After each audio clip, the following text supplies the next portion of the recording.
અંકલેશ્વર ગ્રામ્ય પોલીસ દ્વારા પશુઓની ગેરકાયદેસર હેરાફેરીનો પર્દાફાશ, 2 આરોપીઓની ધરપકડ. અંકલેશ્વર ગ્રામ્ય પોલીસે નેશનલ હાઈવે 48 પરથી પશુઓની ગેરકાયદેસર હેરાફેરીનો મોટો પર્દાફાશ કર્યો છે. પોલીસે બાતમીના આધારે એક ટ્રકમાંથી ક્રૂરતા બાંધેલી હાલમાં 17 ભેંસને મુક્ત કરાવી છે અને 2 આરોપીઓની ધરપકડ કરી છે. આ ઘટનામાં એક અન્ય આરોપી હજુ ફરાર છે.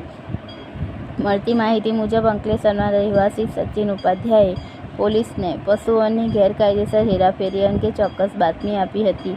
આ બાતમીના આધારે પોલીસે તાત્કાલિક કાર્યવાહી હાથ ધરી હતી અને નેશનલ હાઈવે 48 પર આવેલી નવજીવન હોટલ નજીક વોચ ગોઠવી હતી. આ દરમિયાન શંકાસ્પદ ટ્રક ત્યાંથી પસાર થતાં પોલીસે તેને રોકીને તપાસ કરી હતી. તપાસ કરતાં ટ્રકમાં ક્રૂરતા બાંધેલી હાલતમાં 17 ભેંસો મળી આવી હતી, જેની હેરાફેરી માટે આરોપીઓ પાસે કોઈ કાયદેસરના દસ્તાવેજો નહોતા.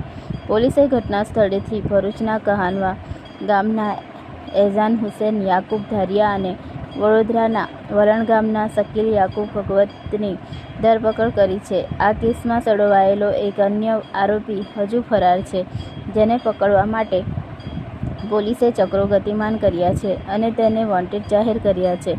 પોલીસે પશુધનને મુક્ત કરાવી કાયદેસરની કાર્યવાહી હાથ ધરી છે.